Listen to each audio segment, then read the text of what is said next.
Jamaah, banyak sekali pelajaran yang bisa kita ambil pagi hari ini. Kita senang sekali belajar dari guru kita yang tercinta yang ada di sini. Tapi yang nggak boleh kita lupa juga kita harus belajar dari teladan kepada Rasulullah Shallallahu Alaihi Wasallam. Nah, ada yang mau aku tanyain sama Ustadz Syam nih. Apa itu? Ustadz, apakah Rasulullah pernah merasakan kecemasan yang berlebihan, Ustadz?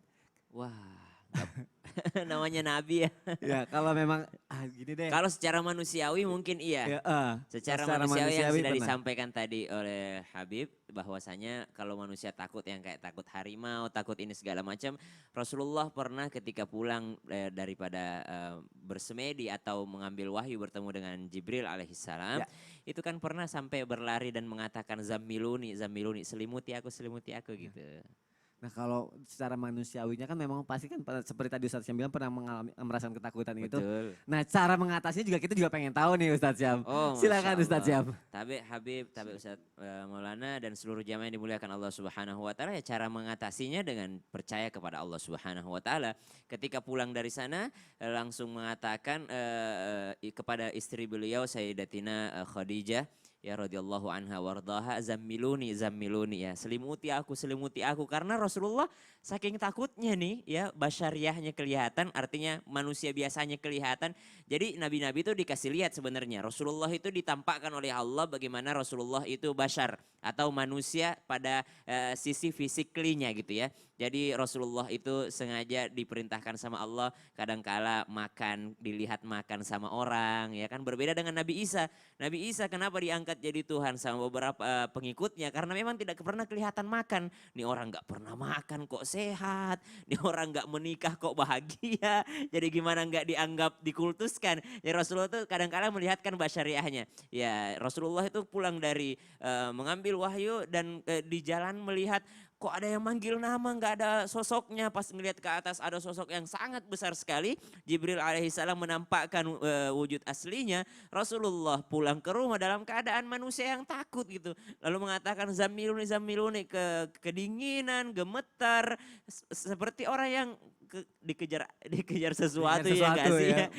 Kaget gitu ya, maka kata Khadijah diselimuti, beneran diselimuti, dipeluk, lalu dikatakan bahwasanya engkau adalah orang baik, engkau orang yang suka menyambung silaturahim, kalau ada orang yang susah kau bantu, saya yakin bahwa itu adalah bukan sesuatu yang buruk. Jadi yang pertama yang dilakukannya adalah berpikir positif. Yang kedua adalah dukungan orang-orang yang berada di sekitar. Bagaimana sahabat Abu Bakar As-Siddiq radhiyallahu anhu wardah ketika dalam ketakutan, ketika berlari bersama dengan Rasulullah untuk hijrah ke Madinah, ketika Abu Bakar As-Siddiq merasa takut, kata Rasulullah, takhaf wala tahzan, jangan kau takut, jangan kau bersedih. Jadi memang penting orang-orang di sekitar untuk yang namanya manusia ini kan makhluk sosial, saling membantu, saling mengingatkan. Mana lagi kalau yang lebih manusiawi ada lagi nih. Ketika sahabat, nah ini mungkin banyak kasus milenial begini, ada yang mau hijrah tapi takut. Ya, ada yang mau hijrah tapi takut. Ada yang mau misalnya memperdalam ilmu agama tapi takut. Takut duniawinya hilang misalnya. Ada sahabat datang kepada Nabi, ya Rasulullah saya mau masuk Islam tapi pekerjaan saya mencuri. Ya kan? Bagaimana caranya? Kata Rasulullah, ya udah masuk Islam aja dulu, nikmati sholat 5 waktu. Kata yang lain sahabat, ya Rasulullah kau halalkan mencuri? Kata Nabi, oh bukan saya halalkan mencuri, tapi kalau dia sudah menikmati sholat 5 waktunya, dia tidak akan pernah mencuri lagi. Kemudian ada lagi, ya Rasulullah saya mau masuk Islam, tapi saya nggak mau zakat, boleh nggak? Saya sayang banget sama harta saya. Takut, ini mungkin ada teman-teman di luar, takut sedekah, takut hartanya habis. Ada lagi kasus seperti itu. Maka kata Rasulullah, ya udah nggak usah zakat dulu, sholat aja dulu gitu. Nah akhirnya kata sahabat, ya Rasulullah kau halalkan bersifat pelit. Maka kata Rasulullah, tidak, kalau dia sudah menikmati sholatnya, maka dia akan mengeluarkan hartanya. Jadi bagaimana Rasulullah selalu berpikir positif kepada orang-orang yang datang. Dan itu yang harus kita pelajari juga nih untuk mengatasi kecemasan dan ketakutan itu. Belum lagi yang sahabat yang takut nggak bisa bayar hutang, dikasih doa sama Nabi, ini doanya, Allahumma inni a'udzubika minal ajzi wal kasal. Berlindung kepada Allah dari sifat malas. Artinya lo berdiri, jangan di masjid aja, berdiri lo kerja, jangan malas. Ada ikhtiarnya gitu. Itu. Masya Allah, jazakallah khair Ustaz Syam.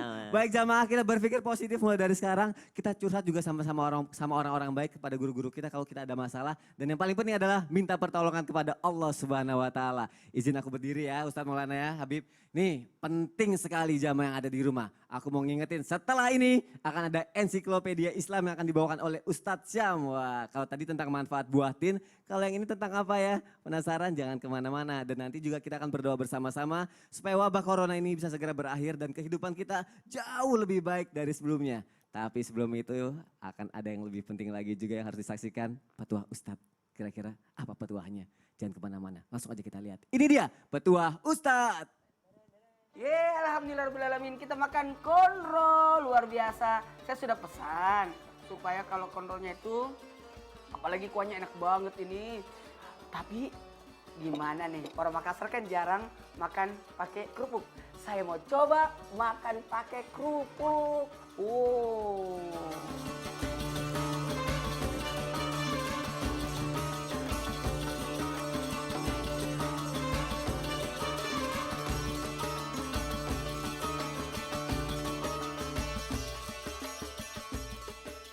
Nah, pertanyaan ini muncul karena mohon maaf, ketika ada makan dan ketika terjadi yang namanya makanan jatuh, kita tidak tahu yang mana yang ada berkahnya. Sekali lagi, yang mana yang ada berkahnya. Makanya kita memungut. Cuma gini, kalau Nabi sesuatu dalam artian yang dipungut itu banyak hal sih. Di dalam satu hadis disebutkan kalau minuman itu kejatuhan lalat, ditenggelamkan karena dua sayapnya itu bisa jadi salah satunya ada racun, tapi salah satunya ada penawarnya.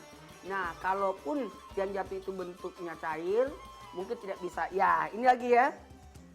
Nah, kalau makan jangan sampai terlalu banyak.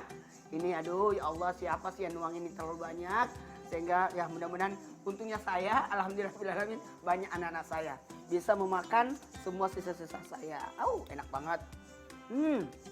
Jadi kalau makan, usahakan yang porsi menurut kita. Jadi bagusnya sajian itu seperti ini. Kita ambil sendiri sesuai dengan keinginan. Yang berikutnya, nah kalau selesai makan, kadang-kadang ini kan pakai sendok, kena pakai kuah. Kadang-kadang kita makannya pakai 3 jari. Jadi sunahnya makan itu 3 jari. Sehingga kenapa kalau ada yang menempel di jari-jari kita bisa jilat. Ini salah satu adab, jadi tidak ada yang tersisa. Karena bisa jadi yang menempel di jari-jari itu bisa jadi itu ada berkahnya. Nah, kita lanjutin makannya lagi ya. Maaf, kok Ustaz makan kuah doang? Ada, cuma dagingnya udah kelepas semua. Bismillahirrahmanirrahim.